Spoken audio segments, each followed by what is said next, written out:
Hello दोस्तों, आप सभी का स्वागत है अक्षय वशिष्ठ चैनल पर। आज जो स्टोरी आप देखने वाले हैं, स्टोरी रोहन और खुशबू की है। बहुत सारे ट्विस्ट एंड टर्न्स आपको दिखेंगे इस स्टोरी में। और कमेंट सेक्शन में ज़रूर अपनी राय दें कैसी लगी आपको स्टोरी। आई होप आपको ये कंटेंट अच्छा लग रहा होगा। ऐसा और कंटेंट देखने के लिए चैनल को सब्सक्राइब कीजिए। अगर आपके साथ भी कोई आप बीती बीती है या फिर आपको लगता है आपने कोई इंसिडेंट देखा है या सुना है जो आप हमें बताना चाहते हैं, तो इंस्टाग्राम का लिंक आपको डिस्क्रिप्शन में दिखेगा, वहाँ पे आप मुझे डीएम कर सकते हैं। और दोस्तों, एक क्वेश्चन जो बार बार हमारे सामने आ रही है, नेक्स्ट वीडियो कब आएगी, नेक्स्ट वीडियो कब आएगी। तो हम कोशिश करते हैं कि हम हर वेडनेसडे एक वीडियो डालें। अभी तक हमारी ये कोशिश पैरों पर खड़ी उतरी है और हम चाहेंगे कि वेडनेसडे ही वीडियो आए।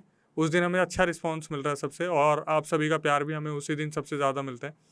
सो एक चीज़ और जो मैं बोलना चाहूँगा कि हम शॉर्ट्स भी अपडेट कर रहे हैं इंस्टाग्राम और यूट्यूब पे। अगर आपको चाहिए कि आप डेली ऐसा कंटेंट देखें, तो आप हमारे यूट्यूब और इंस्टाग्राम चैनल पर विजिट कर सकते हैं। शुक्रिया। पैसे, जो कि ज़िंदगी जीने के लिए बहुत ही ज़रूरी है। कुछ लोग पैसे से अपना शौक पूरा करते हैं और कुछ लोग अपना पालन पोषण। पर यह तो सच है कि इस भागती दुनिया में आज पैसों के लिए कोई क्या नहीं कर सकता। आज की कहानी है रोहन की, जिसका जन्म झारखंड में हुआ था। और रोहन ने अपनी ज़िंदगी हमेशा लग्जरी तरीके से जी थी। पेशे से वो एक साइबर एक्सपर्ट था। उसके पास पैसों की कभी कमी रही नहीं। हमेशा क्लब्स और पब्स में पार्टी करना मानो उसके लाइफ का सबसे बड़ा हिस्सा था। आए दिन नए रिलेशंस में आना उसके लिए आम बात थी। पर अब तक उसकी लाइफ में कोई सच्चा प्यार नहीं आया था। और एक दिन एक सच्चा प्यार उसकी जिंदगी में दस्तक देता है। खुशबू, जो उसे क्लब की एक पार्टी में मिली थी। बहुत ही सिंपल, बहुत खूबसूरत। उस दिन किसी का बर्थडे था, तो उस दिन कोई अल्कोहलिक पार्टी नहीं थी और सब अपने पूरे होश में थे। और रोहन की नज़र खुशबू से हट ही नहीं रही थी। अब बर्थडे रोहन की फ्रेंड शालिनी का था। सब बहुत एंजॉय कर रहे थे, जैसे हर पार्टी में नाच गाना होता है वैसे ही। रोहन ने बहुत बार खुशबू से बात करने की कोशिश की, पर खुशबू बहुत पुराने विचारों की थी और अपने पापा की बहुत लाडली थी, जो फालतू चीज़ों से बिल्कुल मतलब नहीं रखती थी। रोहन पहले ही काफ़ी बदनाम था अपनी लाइफस्टाइल को लेकर। ऊपर से ये खबर भी थी कि रोहन ने किसी से 3 लाख का कर्जा भी ले रखा है। रोहन के पापा जमशेदपुर में रहते थे। उसके पापा रेलवे डिपार्टमेंट में थे। उनकी रोहन से कम बात होती थी और उसे कम ही पसंद किया करते थे, क्योंकि उन्होंने रोहन को पढ़ने के लिए भेजा और वो इन सब चीज़ों में पड़ गया था। रोहन ने शालिनी को इंट्रोडक्शन कराने के लिए बोला, तो शालिनी ने फाइनली उन्हें इंट्रोड्यूस करा दिया। रोहन प्यारी बातें बनाने में बहुत ज़्यादा माहिर था। उसने बातों बातों में खुशबू का नंबर ले लिया और उस पार्टी के बाद सब अपने घर चले गए। रोहन, जो कि एक फ्लैट में रहता था, फ्रीलांसिंग से पैसा कमाता और अपनी मर्जी से उड़ाता। रोहन के घर आने के बाद जैसे वो खुशबू को भूल ही नहीं पा रहा था, जैसे मानो वो उसके प्यार में मरा जा रहा हो। दूसरी तरफ खुशबू, जिसके लिए ये सब बहुत ही ज्यादा नया था। तभी खुशबू के पास एक मैसेज आता है, तुम बहुत खूबसूरत हो। वो मैसेज रोहन का था। खुशबू तो जैसे पागल सी हो गई थी और वो रिवर्ट करती है, शुक्रिया जी। उसके बाद खुशबू के पास कोई मैसेज नहीं आता, तो उसने सोचा शायद रोहन सो गया होगा और खुशबू भी सो जाती है। अगले दिन सुबह 3 मैसेज आए हुए थे खुशबू के फोन पर। पहला मैसेज, जिसमें लिखा था क्या हम मिल सकते हैं। और उसके बाद दूसरा मैसेज, मैं तुम्हें भूल नहीं पा रहा। फिर तीसरा message, I think I like you Khushboo. ये पढ़कर खुशबू उसे मैसेज करती है, शायद तुमने पी होगी, इसलिए रात को ऐसे मैसेज किए होंगे तुमने। रोहन का अगले 3 मिनट में रिवर्ट आ जाता, नहीं जी, मैंने पी नहीं थी, आपके ख्यालों के नशे में मैं मदहोश हो गया था। ऐसी बातें सुनकर खुशबू शर्मा गई और उसे लगा ये वही लड़का है जिसकी उसे तलाश थी।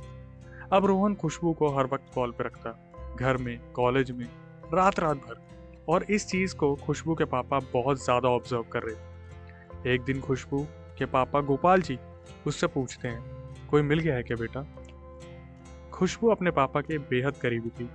उसने अपने पापा को बता दिया कि हाँ, उसने एक दोस्त बनाया है जो उसे बहुत ज़्यादा पसंद करता है और वो भी उसे पसंद करती। उसके पापा ने कहा, तो कभी बुलाओ घर पर, हम भी मिले रोहन जी से। खुशबू ये बात रोहन को बताती है और रोहन ये बात सुनकर बौखला सा जाता है और खुशबू को बोलता है अब उसके पास कोई कॉल ना करे। खुशबू कुछ पूछती उससे पहले रोहन कॉल कट कर देते हैं। खुशबू रोहन को 3 दिन तक कॉल और मैसेज करती रहती है पर कोई रिवर्ट नहीं आता। 3 दिन बाद रोहन कॉल करता है और रोने लगता है। खुशबू उससे पूछती है क्या हुआ, वो क्यों बात नहीं कर रहा है उससे। तो वो उसे बोलता है कि मुझे तुमसे मिलना है। खुशबू पहले तो काफी घबरा जाती है फिर मान जाती है। रोहन उसे अपने अपार्टमेंट में बुलाता है। खुशबू के पहुंचते ही रोहन उससे लिपट कर रोना शुरू कर देता है। खुशबू उससे पूछती है क्या हुआ है, सब ठीक तो है। रोहन खुशबू को बताता है कि उसकी माँ बहुत बीमार है और उसे पैसों की सख्त जरूरत है। ये सुनकर खुशबू की आंखों में आंसू आ जाते हैं क्योंकि खुशबू ने अपनी माँ को कुछ इन्हीं हालातों में खोया था। खुशबू पूछती है वो कैसे मदद कर सकती है और रोहन कहता है कि मुझे 3 लाख रुपए की जरूरत है। उसकी माँ झारखंड के हॉस्पिटल में एडमिट है और उसके पास 1 लाख रुपए हैं। उसे 2 लाख रुपए की मदद चाहिए। खुशबू साइड में आकर अपने पापा कॉल लगाती है जो कि अपने काम पर थे।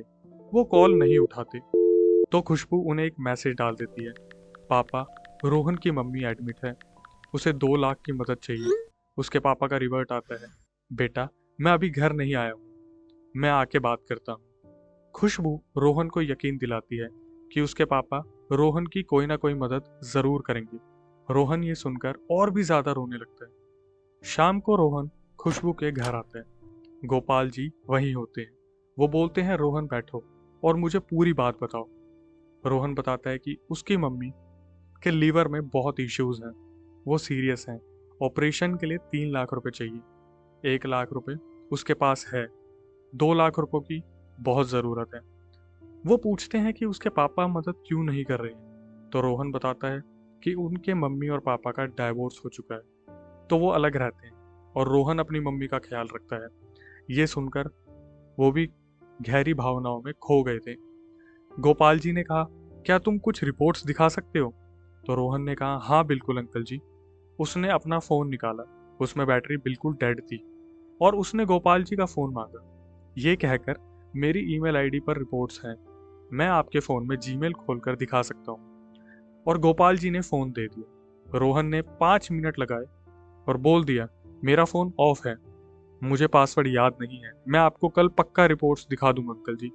गोपाल जी बोलते हैं मैं पैसे दे दूंगा पर एक बार मुझे तुम्हारे पापा से बात करनी होगी। रोहन बोलता है ठीक है अंकल जी, मैं कोशिश करता हूँ कि आपसे पापा की बात करवा पाऊँ।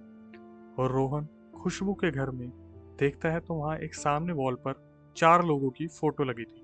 उस फोटो में खुशबू, गोपाल जी, खुशबू की माता जी जो अब नहीं रही थी और एक कोई लड़का जो वहाँ नहीं था। खैर रोहन ज्यादा ध्यान नहीं देता और वहां से चला जाता है। रात बहुत हो गई थी, बातों बातों में पता ही नहीं चला था। खुशबू रोहन को कॉल करती है तो उसका फोन ऑफ आ रहा था। काफी टाइम हो गया था रोहन को गए। वो लगभग उसे 13 बार कॉल करती है, हर बार फोन ऑफ जाता है तो खुशबू भी काफी सोचने के बाद सो जाती है। सुबह जब गोपाल जी की आंख खुलती है तो वो देखते हैं उनके फोन पर 3 मैसेज आए थे। उनके अकाउंट से 3 लाख रुपए डेबिट हो चुके थे। वो ये देखकर भागकर खुशबू को फोन दिखाते हैं और खुशबू के होश उड़े के उड़े रह गए थे। रोहन उनके साथ फ्रॉड कर चुका था। खुशबू फटाफट एक न्यू नंबर पर कॉल लगाती है। वहां से रिवर्ट ना आने पर एक मैसेज उस नंबर पर छोड़ती है वी नीड यू अर्जेंटली। और वो रोहन के अपार्टमेंट पहुंचती है जहां से सब गायब हो जाते हैं। रोहन वो शहर छोड़कर जा चुका था। खुशबू घर आती है और अपने पापा को देखती है जो रो रहे थे क्योंकि वो पैसे उन्होंने खुशबू की पढ़ाई और शादी के लिए रखे थे। रोहन जो कि गोवा आ गया था और एक न्यू स्टार्टिंग के लिए बहुत ही खुश था। उसे अपने करे का कोई अफसोस नहीं था। उसका यही काम था, किसी मासूम को फंसाओ, पैसे निकालो और वहां से रफा चक्कर हो जाओ। और अक्सर ऐसी ही टेक्निकल खेल खेलकर लोगों के पैसे गायब करता था। और इस बार भी उसने ऐसा ही किया। वो जो भी उसने अपनी माँ के बारे में बताया था वो झूठ था। उसकी माँ तो बचपन में ही कैंसर से जा चुकी थी। पिताजी ने ऐसे फ्रॉड की वजह से उसे घर से बेदखल कर रखा था और रोहन का कोई ट्रैक था ही नहीं। अगर कोई पकड़ पाता तो वो था कोई उससे भी माहिर हैकर। खैर, रोहन ऑनलाइन आके ऐसी वेबसाइट्स पे जाता है जहां उसे ऐसी लड़कियां मिले जिनको वो प्यार में फंसाए और उनके पेरेंट्स को पागल बनाए।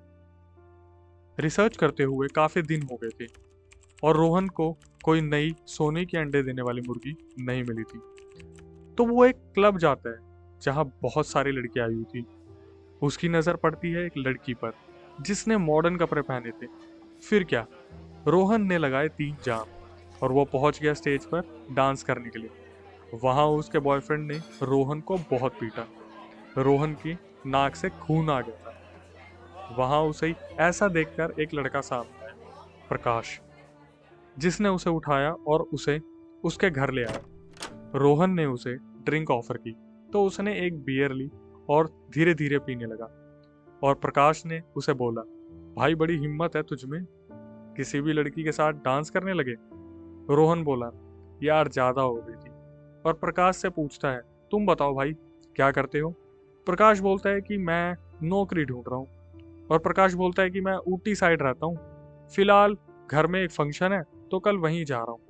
रोहन सुन के थोड़ा एक्साइटेड हो जाता है क्योंकि रोहन काफी टाइम से कहीं घूमा नहीं था। रोहन हिचकिचाते हुए, यार प्रकाश, मन तो मेरा भी बहुत है, मैं भी चलूं। प्रकाश बोलता है, चलो लेकिन देखो अपना खर्चा खुद उठाना पड़ेगा। होटल में रहना देखना होगा, खाना तो फंक्शन में भी खा ही लेंगे। रोहन को तो जैसे सुकून मिल गया था ये सुन के। वो बोलता है कि प्रकाश, मैं तेरा भी खर्चा उठा लूंगा भाई, कल चलते हैं। और अगले दिन रोहन रेंट पे एक कार लेता है और वो दोनों निकल पड़ते हैं फंक्शन अटेंड करने के लिए। रास्ते में ठंडी ठंडी बियर हाथों में ली और मस्त गाने, ठंडी ठंडी हवा, जिंदगी मस्त थी।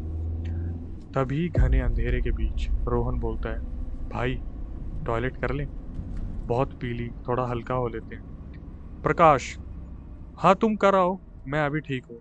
ये सुनकर रोहन बोलता है, ठीक है, अगले 4 घंटे में गाड़ी नहीं रोकूंगा। प्रकाश बोलता है, अरे भाई मैं ठीक हूँ, आप जाओ और टॉयलेट हो आओ। रोहन फ्रेश होके पलटता ही है, तभी पीछे प्रकाश खड़ा होता है। प्रकाश रोहन को बोलने का मौका तक नहीं देता। वो रोहन के मुंह में एक नुकीली मोटी लकड़ी आर पार कर देता है।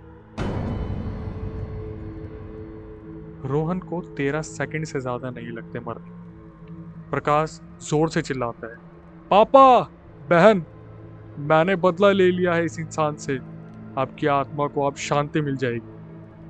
प्रकाश गोपाल जी का लड़का था जो साइबर क्राइम में जॉब करता था। उसकी नौकरी उस महीने ही लगी थी जब ये सब इंसिडेंट हुआ था। खुशबू ने प्रकाश को ही मैसेज डाला था, दैट वी नीड यू। प्रकाश जब तक पहुंचता, घर में खुशबू ने अपनी हाथ की नसें काट ली थी और गोपाल जी ने ये देखकर फांसी लगा ली थी। प्रकाश रोहन की लाश को गाड़ी में डालकर खाई से धक्का दे देता है और वहां से चला जाता है। और प्रकाश आज भी ऐसे स्कैमर्स को ढूंढकर ऐसी सजा देता है। तो थोड़ा बचकर, कहीं अगले रोहन आप ना बन जाओ।